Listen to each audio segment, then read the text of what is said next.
Dije, Dios está en este lugar. Acompáñenme por favor a Lucas capítulo 7.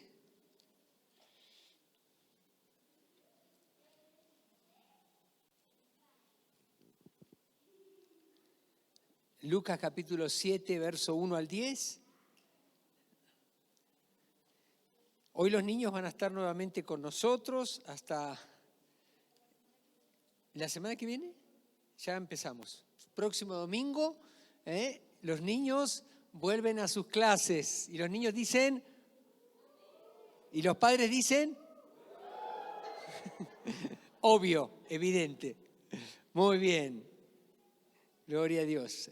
Nosotros ya se dieron cuenta que hemos tratado de prestar atención a la indicación sanitaria de la autoridad sanitaria y creo que si el lunes, creemos que si el lunes comienzan las clases como así se anunció, entonces el domingo próximo estaríamos en condiciones de retomar las actividades con los niños mientras estamos en el tiempo del mensaje. Dice así esta historia relatada por dos de los evangelistas, a saber Lucas, de quien vamos a leer, pero también Mateo. Historia que también consideramos esta semana en los grupos de conexión, que ya comenzamos y que al final les vamos a dar más detalles. Dice así: cuando Jesús terminó de decir todo eso a la gente, regresó a Capernaum. En ese tiempo, un apreciado esclavo de un oficial romano estaba enfermo y a punto de morir. Cuando el oficial oyó hablar de Jesús, envió a unos respetados ancianos judíos a pedirle que fuera a sanarlo a su esclavo. De todo su corazón le suplicaron a Jesús que ayudara al hombre. Le dijeron, si alguien merece tu ayuda es él, pues ama al pueblo judío y hasta construyó una sinagoga para nosotros. Entonces Jesús fue con ellos, pero justo antes de que llegaran a la casa, el oficial envió a unos amigos a decir, Señor, no te molestes en venir a mi casa, porque no soy digno de tanto honor, ni siquiera soy digno de ir a tu encuentro. Tan solo pronuncia la palabra desde donde estás y mi siervo sanará. Lo sé porque estoy bajo la autoridad de mis oficiales superiores y tengo autoridad sobre mis soldados. Solo tengo que decir, vayan y ellos van, o vengan y ellos vienen. Y si les digo a mis esclavos, hagan esto, lo hacen. Al oír, Jesús quedó asombrado. Se dirigió a la multitud que lo seguía y dijo, les digo, no he visto una fe como esta en todo Israel. Cuando los amigos del oficial regresaron a la casa, encontraron al esclavo completamente sano. Amén. ¿Me ayuda a orar? Si quiere levantar su mano derecha en señal de receptividad, yo lo hago para mí y también a favor de ustedes. Padre, en el nombre de Jesucristo, este pequeño acto simbólico de levantar nuestra mano, Señor, me está diciendo a mí, le está diciendo a mi familia, a mi cónyuge, a mis hijos, de que soy materia dispuesta para obedecer tu palabra, de que mis oídos espirituales están abiertos, de que mis emociones están sujetas a la obra del Espíritu Santo y que mi mente está dispuesta a hacer los cambios que necesite hacer para que se alinee en base a tus propósitos. Ahora, Señor, te decimos, como dice este pasaje, di la palabra y esa sola bastará.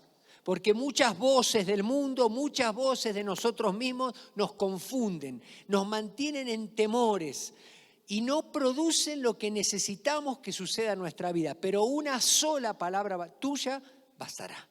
Jesucristo basta. Y nos exponemos a Él y a la obra de tu Espíritu en el nombre de Jesús. Amén. Amén. En la primera reunión, nos aproximamos a este texto desde un título que justamente es acceso a su gracia. Y vimos que por medio de la fe accedemos a su gracia. No hay otra forma.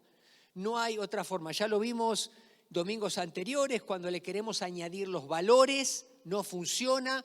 Cuando le queremos añadir el conocimiento, no funciona, con todo lo bueno que son los valores, con todo lo bueno que es el conocimiento. Cuando le queremos añadir, le ponemos ese y o ese más, con buenas obras, con portarme bien, con ser una buena persona, no funciona. Diga conmigo, es por gracia. Pero ahora vamos a ver este texto a la luz de otra perspectiva, con el título Embajadores de su gracia. Diga conmigo, embajadores de su gracia. Porque yo distingo aquí dos grupos de personas en esta historia. Hay un grupo de judíos ancianos que intentan manipular a Jesús bajo el esquema de cadena de favores, que bien lo conocemos en México y en toda América Latina. Cegados por su agenda oportunista. Este grupo, en primer lugar, quiere sacar ventaja política del acontecimiento, porque ya se los dije en la primera reunión, este grupo de ancianos judíos con los cuales se relacionaba el centurión romano, es un grupo que tenía poder político, eran miembros del Sanedrín, más allá de representar la crema innata de la sociedad judía en cuestión religiosa, ellos ejercían poder. Así que ellos pensaron, si este centurión que representa al gobierno opresor, al gobierno romano, nos está pidiendo un favor y nosotros se lo hacemos, ahora él va a ser el que nos debe un favor a nosotros. Yo sé que aquí nadie piensa así y que nunca hacemos nada de esa forma, pero la realidad es que esta forma de pensamiento es lo que muchas veces mueve a los seres humanos, no solamente a nivel de la sociedad en general, sino en la propia casa. Muchas veces actuamos de esa forma.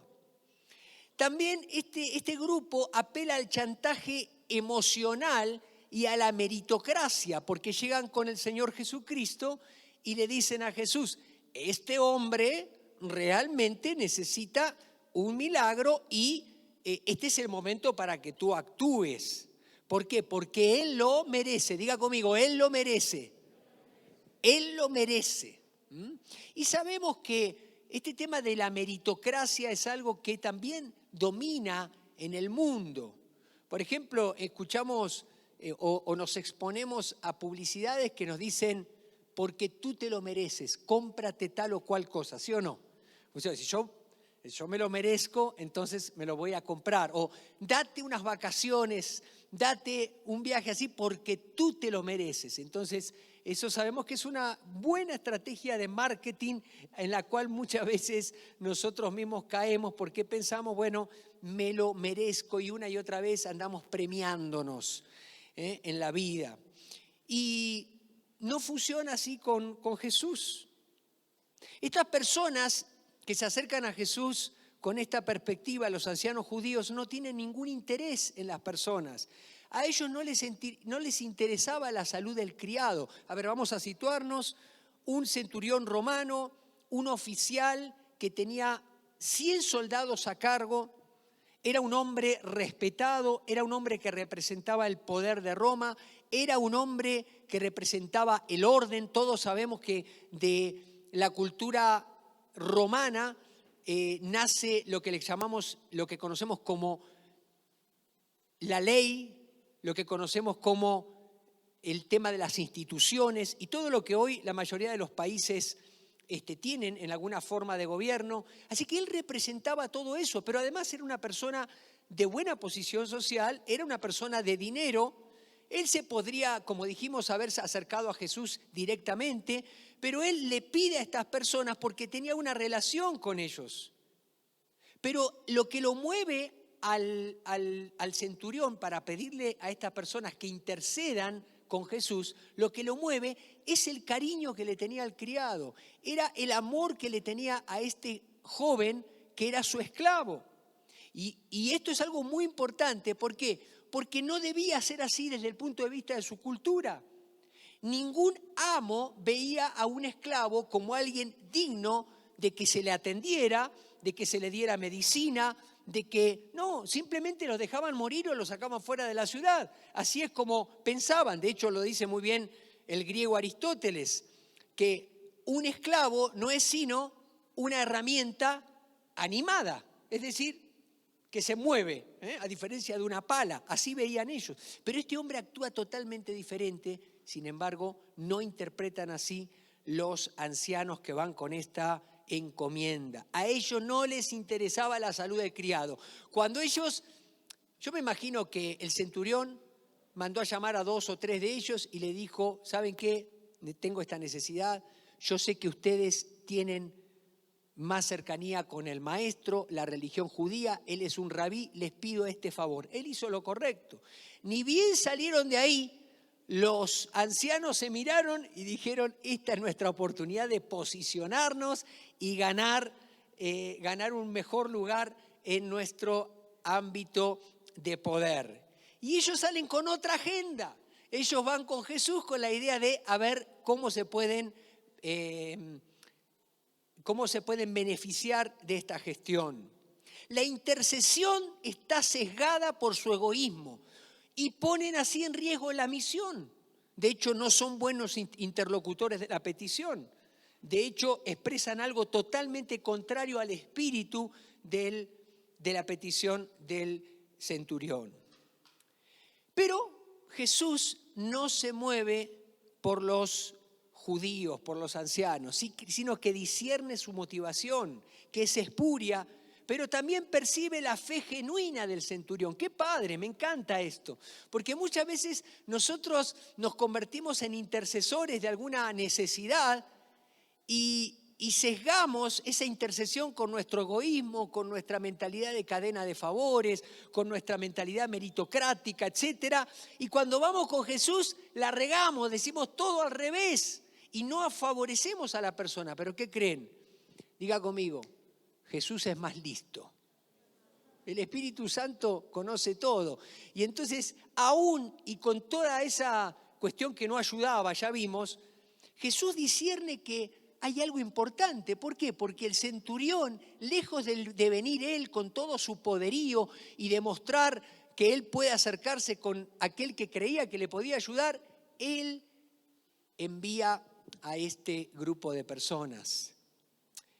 Me hace acordar, no sé si ustedes se acuerdan de la historia de Naamán el sirio. Naamán, también jefe del ejército, el principal del ejército sirio, tiene una necesidad en su cuerpo, era leproso. Su esposa le dice que la criada le dice que había un profeta en Israel que podía sanarlo. Así que Naamán va a regañadientes, como muchos de los esposos hacemos muchas cosas porque sabemos que nuestras esposas tienen razón, pero no les queremos dar la razón. Y entonces ahí sale Naamán y bueno, con tal de darle la razón, ahí voy. Y cuando llega allá, el profeta le manda decir que se zambulla 7 veces en el río Jordán. Y Naamán se enoja porque él merecía, ¿no es cierto? Diga conmigo, merecía ser bien atendido, viene desde lejos y el profeta lo manda. Es que nosotros muchas veces tenemos esa idea, tenemos la idea cuando nos acercamos a Dios de que merecemos, y por qué no me tratan bien, y por qué no me saludaron, y por qué, etcétera, etcétera. Y entonces así no funciona la cosa, así no opera la gracia. Pero este hombre la entendió muy bien. Diga conmigo, los judíos. Este era un grupo. Pero había otro grupo que es el de los amigos. Ellos interpretan adecuadamente el espíritu de la petición, interceden con las palabras adecuadas y el protocolo pertinente. Yo me imaginé la escena, el centurión en su casa y escucha que viene Jesús con los judíos, porque siempre se amontonaban personas donde estaba nuestro Señor Jesucristo, y lo mira y ve que algo no funciona. Ve que algo no funciona y dice, no, Estos señores me parece que interpretaron todo al revés, le dijeron todo al revés al Señor. Ni siquiera soy digno de que entre en mi casa. Entonces llama a 2 o 3 amigos y le dice, vayan y díganle, ni siquiera soy digno de que entres en la casa. No, soy un gentil, ¿cómo él va a venir conmigo? Y entonces ellos salen. Diga conmigo, para eso sirven los amigos. Uno necesita tener gente cerca. Uno no puede tener nada más contactos que te ayuden en ciertas situaciones. Uno necesita tener amigos que interpreten tu corazón. Y ellos salen, y en cambio, ellos sí son fieles al mensaje. Ellos interpretan adecuadamente el espíritu de la petición del centurión. Se acercan con la actitud correcta, con humildad. Entienden delante de quién están. Muchas veces nosotros fracasamos. Hay un dicho que dice, en el pedir está el dar. ¿No? Muchas veces fracasamos porque no sabemos delante de quién estamos hablando. Nos acercamos con la actitud incorrecta. Ellos anteponen la necesidad del criado por encima de la propia. Ellos sí captan de que realmente era una preocupación para el centurión de que su criado estuviera bien. Probablemente esto chocaba con la cosmovisión que ellos tenían del mundo judío, y mucho más con la antropología, como le dije, de un criado, es decir, de un esclavo. Pero ellos dicen, esto es importante para mi jefe, esto es importante, para mi amigo, y vamos a hacerlo. Encarnan en su petición la fe que nos da acceso a la gracia. Ellos van con esa fe y la encarnan. Me encanta esto, porque hay personas que nos ayudan. ¿Se acuerdan los amigos del paralítico? Había una necesidad, pero estaba paralítico y no podía ir. De hecho, pasó donde mismo Jesús vivía y dice que llegan al lugar y como ven que no pueden entrar, ¿qué hacen? Hacen un hoyo. También Jesús residía ahí, en esa casa. Capernaum era un lugar donde él frecuentaba y ahí tenía una casa donde se quedaba. Y le hacen un hoyo en el techo. Y entonces dice que al ver la fe de ellos, yo pienso en los 4, pero podemos decir los 5, los 4 amigos con el propio paralítico, le dijo al paralítico, y ya conocemos, tus pecados son perdonados, y se lo quedan mirando como diciendo, cualquiera dice eso. Bueno, para que vean que el Hijo del Hombre tiene poder, toma tu camilla, levántate y camina. Es algo impresionante cuando hay amigos que nos ayudan a operar en fe, cuando hay gente que Dios pone a nuestro alrededor y nosotros abrimos nuestros oídos. Si no los tienes, búscalos, porque esas personas te van a conectar con la gracia de Dios. A tal punto que Jesús alaba la fe del centurión. Es una de las partes donde Jesús alaba, como pasó con la sirofenicia, con la mujer esta, dice, no había visto tal fe en Israel. Lo mismo le pasa con el centurión. Qué impresionante, dice, les digo, no he visto una fe como esta en todo Israel. Y Mateo le añade, porque Mateo le escribe a los judíos, y le añade, dice, esta gente se va a sentar en la misma mesa con Abraham, Isaac y Jacob. Como diciendo, ustedes no se crean que son la última Coca-Cola del desierto. ¿Por qué? Porque esta gente sí entendió que el evangelio es para todos y lo está recibiendo.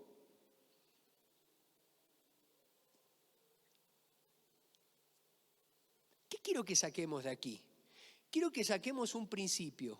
Como sea nuestra intercesión, así será nuestra embajada. Esa es la propuesta para este mensaje. Como sea nuestra intercesión, así será nuestra embajada. Los hijos de Dios somos sacerdotes. Esto lo entendimos muy bien quienes nos consideramos herederos de la Reforma a partir del año 1517, cuando Martín Lutero, movido por el Espíritu Santo, vuelve a traer una doctrina que ahí estaba en las Escrituras, el sacerdocio universal de todos los creyentes. Era muy marcado para ese entonces el clero y el laicado, ¿no es cierto? Los sacerdotes y los laicos o las personas de la iglesia. Claro que esa mentalidad siguió hasta el día de hoy. Muchos piensan que todavía seguimos en esa mentalidad. Entonces, están los pastores y los líderes y después estamos los demás. Y entonces pensamos que el pastor tiene que ser mi intercesor. No, tu intercesor es Jesucristo. Tú eres un sacerdote. Yo soy un sacerdote. Por eso esta semana hicimos un ejercicio con el liderazgo de la iglesia, con unas 70 personas, el ejercicio de asumir nuestro liderazgo comenzando por nuestra propia casa. Y en un grupo que estamos nos enviamos fotos para animarnos unos a otros y fue increíble ver las caras de cómo el avivamiento va a empezar a partir de nuestras casas. Dios va a hacer algo extraordinario y quiero animarte a que tú también lo hagas. Comienza a hacer un culto familiar en tu casa. Tenemos en el TCD, en el Tiempo con Dios, una herramienta impresionante donde tenemos un devocional diario, donde tenemos la guía para el estudio con el grupo de conexión, pero también tenemos la guía para el culto familiar, para el altar familiar. Y si en la casa son pareja, pues es el hombre el que tiene que tomar la iniciativa. No dejes a tu mujer sola en esto. No dejes que ella se abrume por la falta de liderazgo de tu parte.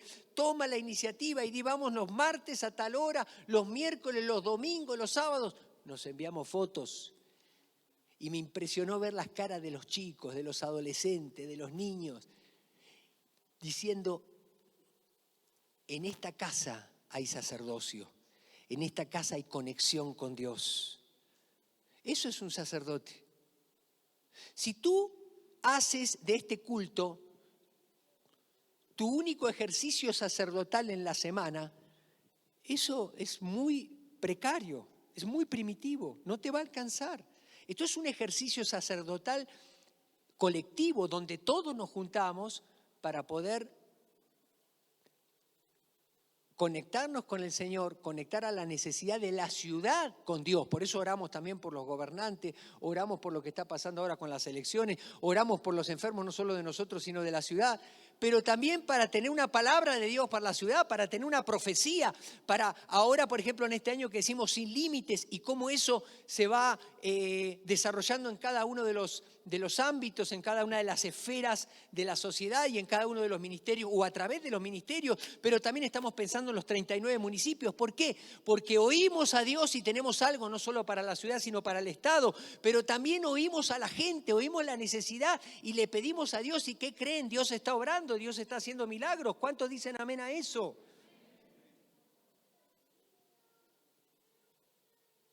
Somos sacerdotes. Yo quiero animarte. Si tú todavía no tienes esta costumbre, identifica o aparta una hora en la semana, cualquier día, en cualquier momento, ponte de acuerdo con tu cónyuge si están casados, si no estás casado y estás solo con tus hijos, si son chiquitos no les necesitas preguntar si quieren o no si quieren, o si no quieren tú dices a tal hora vamos a tener este ejercicio. Los chicos te lo van a pedir, te lo van a rogar, lo van a amar.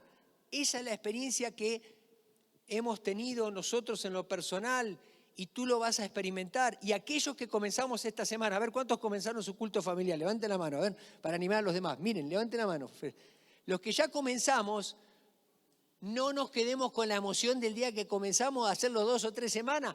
Va a costar instalarlo, va a costar ponernos de acuerdo. Pero ¿saben qué? Esto es algo impresionante. ¿Por qué?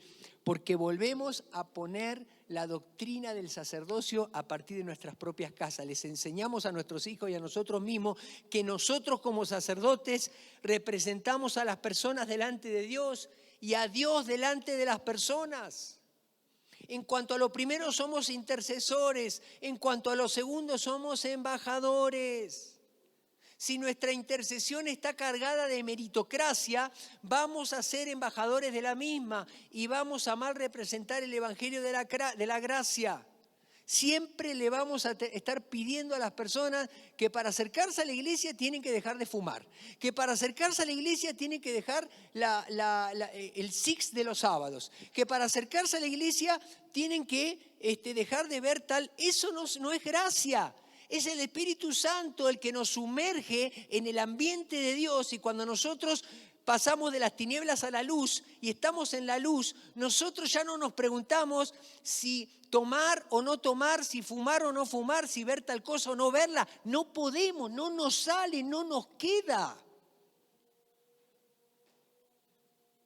Porque estamos en el ambiente de reino, porque dejamos la religión a un lado, porque estamos en otra onda.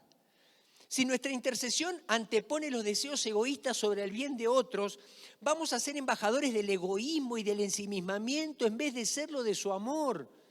Muchas veces representamos una iglesia que se parece más a una especie de, ¿cómo decirlo?, de institución de coach para la vida, así lo voy a decir. Entonces venís acá o venís a la iglesia que vaya, no, que está padrísimo ir ahí a Misión Esperanza o a tal iglesia, es que te enseñan a vivir y luego hay una chica que viene y que habla de las ofrendas y te enseña de que el dinero no sea tu limitante. Entonces ahora, y agarramos cualquier cosa y generamos una nueva doctrina porque estamos tomando lo que nos conviene y ciertos principios, pero seguimos nosotros ensimismados y pensando que la vida se trata de ser felices. Eso es tristísimo. Eso es haber comprado una cosmovisión barata, la más barata que yo me acuerdo. Yo se lo dije varias veces, nunca escuché a mi abuela María, acá está mi mamá y no me va a dejar mentir, diciendo que se levantaba a la mañana para ver cómo iba a ser feliz. Ella se levantaba a la mañana, iba al corral, había una gallina que ahí se movía, la agarraba, le daba vuelta el cogote, ¿se usaba acá o no? A la gallina la ponía en una madera, ¡truac!, le cortaba la cabeza, la ponía a colgar y se desangraba. ¿Qué soy feliz? Había que agarrar la gallina porque había que comer ese día. ¿O no? Ay, me levanto a la mañana para ver cómo voy a ser feliz más. Por eso nuestros matrimonios no funcionan, porque nos levantamos para ver cómo vamos a ser felices. El matrimonio no es para ser feliz. La felicidad es una consecuencia de estar conectados con el Señor. La felicidad es una consecuencia de entender que nuestro propósito es para traer el cielo a la tierra, para que el reino de Dios venga a este lugar. Ay, es que quiero tener hijos porque los hijos me dan sentido a mí. ¡Qué triste! Los hijos no te dan sentido. Tú le das sentido y le das dirección. ¿Por qué? Porque dice que los hijos son flechas. La flecha no le da sentido al arco. El arco le da dirección a las flechas. Todo al revés. Pero luego venimos y hasta decimos que eso lo enseñan en la iglesia. ¡Qué padre! No sabés, me enseñaron a prosperar. Ahora tengo una cadena de no sé cuántos y ya encontré la forma de coachar y de enseñar y de ganar sin trabajar. ¡Qué padre! Ah, mira vos. En Génesis ganarás el pan con el sudor de tu frente. Todo al revés. Me encanta porque me fui a otro mensaje, pero nada que ver. Pero ahora vuelvo. Todo salió de ese punto. El ensimismamiento en vez de ser lo de su amor. Eso fue lo que pasó con los judíos. Los judíos estaban pensando en el poder. Los ancianos dijeron, ¿cómo sacamos ventaja de este asunto? Nunca pensaron en el criado y en el centurión. Si nuestra intercesión está cargada de legalismo, vamos a representar una religión con reglas frías, carente de vida, que solo esclaviza más y opaca la belleza del único que nos puede atraer a sí mismo y darnos vida. Cuando tú estás frente a Jesús, como le pasó a María, ¿se acuerdan? Estaba María y Marta y María estaba toda afanada, corriendo porque de repente Jesús había venido con otros 12 y ella estaba pensando en atenderlo. Y María estaba así conectada con el Señor. ¿Y qué dijo Jesús? Esta mujer sí entendió. Esta mujer está conectada. Porque ahí estaba la vida delante de Él. Queridos, Dios quiere que seamos embajadores de su gracia. Diga conmigo, Dios quiere que sea un embajador de su gracia. De su gracia. Vivimos en una sociedad, no solamente en Durango y en México, en todo el mundo, que está aterrada por esta pandemia y por esta variante. Ya no encontramos letras del alfabeto griego. Primero fue beta, después epsilon, qué sé yo, delta. Ahora ya estamos por Omicron. ¿Qué será cuando lleguemos a omega?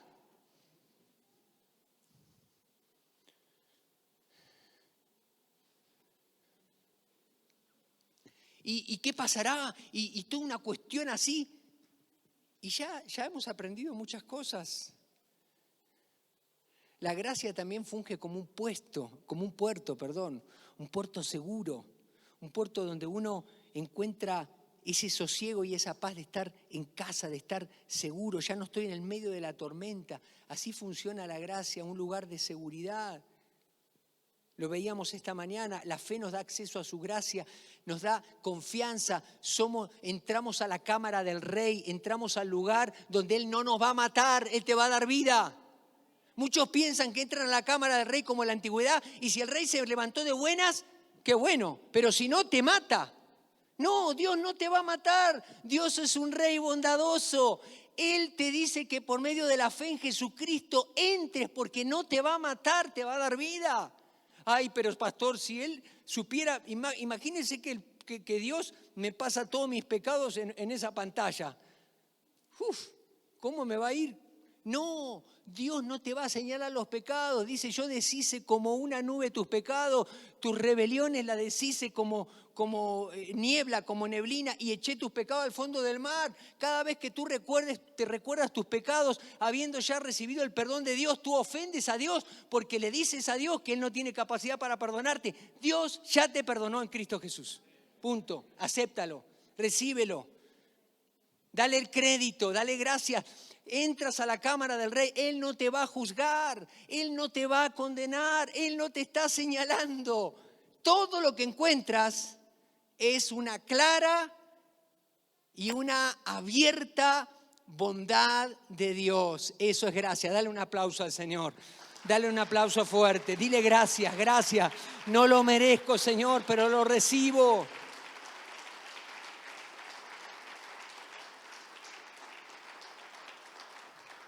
¿Con quién te identificas en este relato? Esa es la pregunta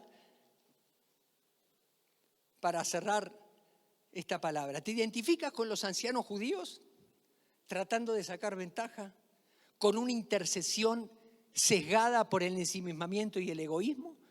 ¿O te identificas con los amigos que se conectan con la necesidad del centurión, que se conectan a través de la fe con la gracia, que sirven como un puente de gracia entre el centurión, que por ser un gentil romano no quiere acercarse, iba a ser demasiado, está todo, hay una cuestión de institución demasiado para acercarse al maestro y él prefiere acercarse de esa forma y recibe el milagro, consigue lo que quiere. Ni siquiera soy digno de que entres en mi casa. ¿Con quién te identificas? ¿Con quién te identificas? Quiero terminar con 3 testimonios, si me ayudan los músicos pasando. Cada día oramos, algunos días a las 7 de la mañana, otros días a las 8, ya cumplimos un año orando todos los días. Ya cumplimos un año y ni nos dimos cuenta porque no nos pesa, estamos esperando que amanezca para conectarnos. Los lunes tenemos a las 7 de la tarde, un tiempo padrísimo. Todas las reuniones son abiertas para todos. Los martes tenemos para los varones a las 7 de la mañana, todos por la misma liga. Llegamos a ser 30 varones incluso. Los miércoles las mujeres a las 8 de la mañana oran, llegan a ser más de 50 mujeres los miércoles, conectadísimas. Los jueves estamos orando por salvación para los perdidos y se activa nuestra fe y viene fe a nuestros corazones para compartir la palabra, para salir y orar por los enfermos, para esperar milagros de salvación a nuestro alrededor. Los viernes estamos orando a las 7 de la mañana también por autoridad y gobierno. Y estamos viendo cómo Dios se está moviendo y cómo Dios nos abre espacios que habíamos abandonado por tiempo y ahora entendiendo nuestra misión y tomando responsabilidad en aquellos lugares donde habíamos dejado. Los sábados estamos orando a las 8 de la mañana por misiones. Y estamos viendo a Dios obrar, estamos viendo cómo nos conectamos sin quererlo con Ucrania, por ejemplo, antes de que pase todo lo que está pasando, con Jim y Sandy McCann, que están teniendo un hogar, un orfanato para recibir chicos de la calle y ahora están orando para ampliar sus recursos porque si estalla la guerra van a ser ellos un punto muy importante de albergue. Y estamos conectados con lo que está pasando en otras partes del mundo, ya lo saben, en África, en España y a partir de España en todo el mundo musulmán, en Europa y aquí en la sierra con Luis y Lulú, etcétera, etcétera. Pero una de las cosas más impresionantes que suceden es cuando hacemos ejercicios de compartir lo que Dios está haciendo en el aquí y en el ahora, ver a Dios obrar. Una de nuestras hermanas que trabaja en los juzgados dijo, pastor, yo quiero compartir, creo que fue el jueves, Y dice que estaba donde ella siempre está trabajando, tiene un lugar importante, un lugar de influencia, muy cerca del juez. Y en ese lugar, uno de sus compañeros entra diciendo que habría hecho la gran osadía del día. ¿Cuál era la osadía? Que le dijo a un familiar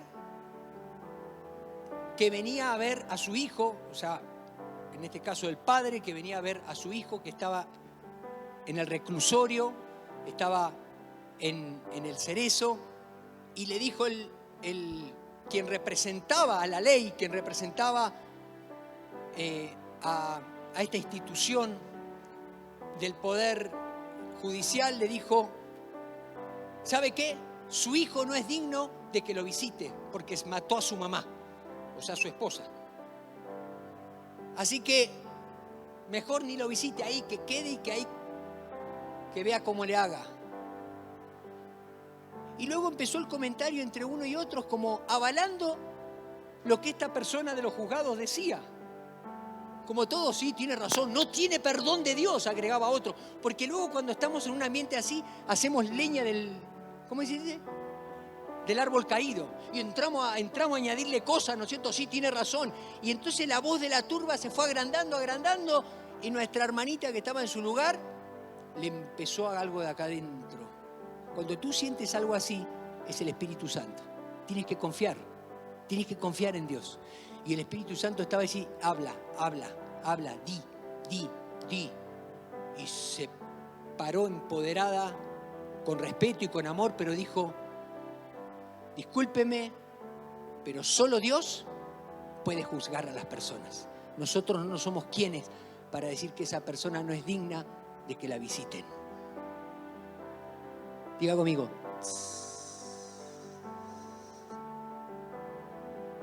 Obviamente empezaron a despotricar, a decir, y hasta se fueron contra la hermana. La hermana, con la paz de Dios, estableció un ambiente de reino. Un ambiente de reino. ¿Por qué? Porque hay una gracia perdonadora para el parricida. Sí, es un crimen muy fuerte, pero no hay nada que Dios no pueda perdonar. Solo Dios puede juzgar, y cualquiera de nosotros que toma el lugar de Dios está en peligro. Otra de nuestras hermanas contó que estaba yendo movida no por el Espíritu Santo, sino por su vientre, a comprar un pan.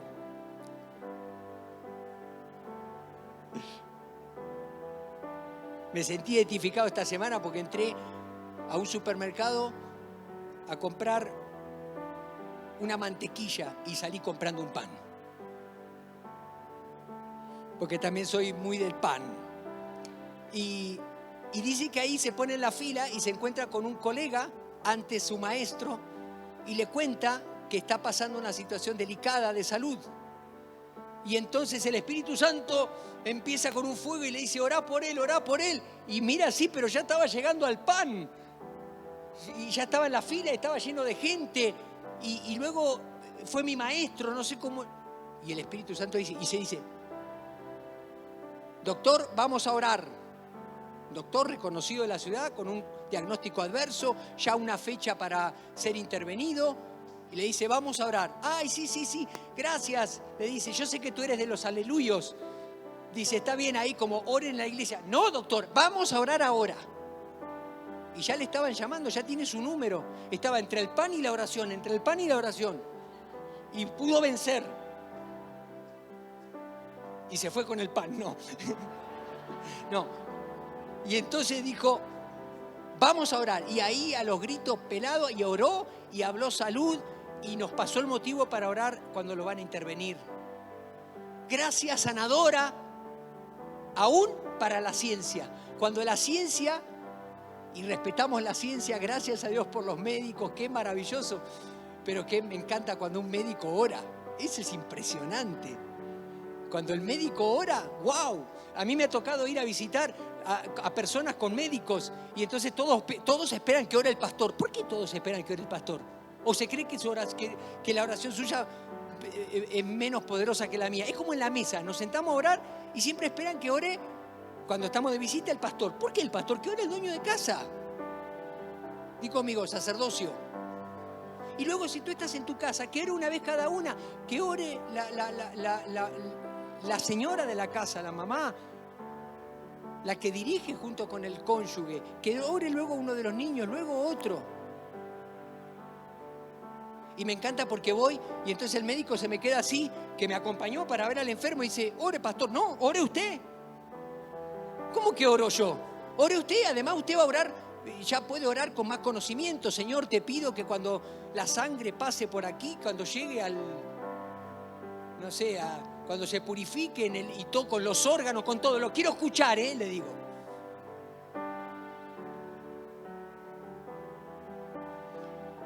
Y por último, otro hermano cuenta su texto. Todo esto pasó a las 7 de la mañana. Imagínese usted empezar a las 7 de la mañana al día así. Pero usted se llena del Señor, el Espíritu Santo lo agarra y lo envuelve. Y usted ve las noticias desde otro punto de vista. Usted ve los problemas desde otro punto de vista. Usted ve las cuentas que tiene que pagar desde otro punto de vista. Cambia la perspectiva cuando usted está conectado con el Señor. Y dice que venía este hermano rumbo aquí, no me acuerdo si era Vicente Guerrero o para ese lado, para ese rumbo. Y él venía orando y venía a decir, Señor, dame uno para Cristo. Hoy él tiene una carga por el evangelismo genuina. Decía, Señor, quiero que me dé la oportunidad de evangelizar a alguien y llevarlo a tus pies. Y que viene por el camino y hay ¿cómo decimos? Raitero. ¿Digo bien? Hace dedo, decíamos nosotros. Y el Espíritu Santo otra vez. Diga conmigo.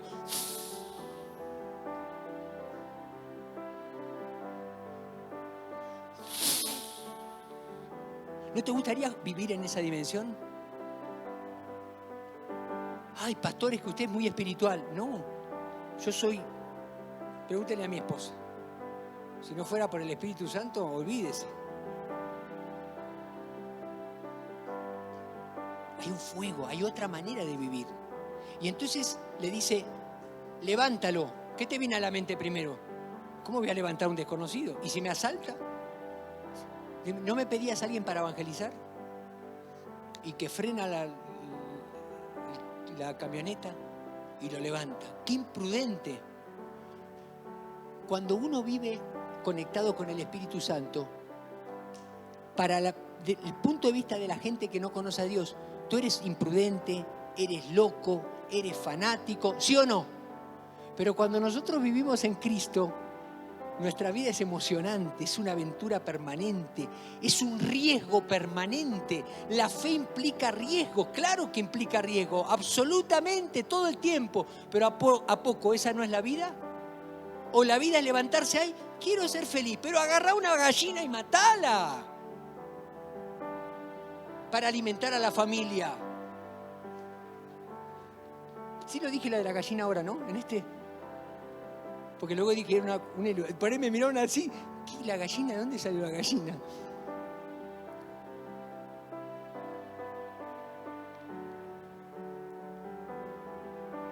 Y le predicó el evangelio y lo invitó a la iglesia.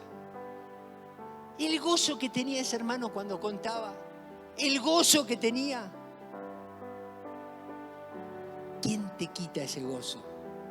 ¿Quién te quita el gozo por haber orado por un colega que estaba necesitando gracia? Porque ella sabe lo que dicen los estudios. Ya sabemos de que no vamos a morir. Lo que necesitamos es gracia. Cuando alguien te comparte su diagnóstico, no es para que tú le digas, ay, bueno, espero que te vaya bien, ojalá que todo salga bien. No, no lo encomiendes a Alá. Ojalá significa te encomiendo Alá. Ora en el nombre de Jesús en ese momento. Vamos a orar, le vas a decir. Y como yo le digo, dice, pondrá las manos sobre, y orar con aceite. Si tienen aceite, tenés aceite bebé. Si no, aceite de comestible. Y de última de carro. Lo que sea, pero tú oras para que se sane. Es la gracia de Dios que quiere fluir. Te pregunto, ¿Eres un embajador de su gracia? ¿Eres un intercesor de su gracia? ¿Quieres serlo? ¿Quieres serlo? Ponte de pie. Ponte de pie. Pídeselo al Señor. Levanta tus manos ahora. Pídeselo. No dejes que yo lo pida por ti. Tú pídeselo. Conviértete en un sacerdote ahora mismo. Dile, Señor, te pido ser un intercesor y un embajador de tu gracia.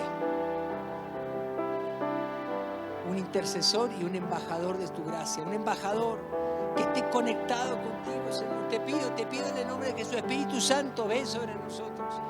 Ven sobre mi vida. Ven sobre mí, Señor.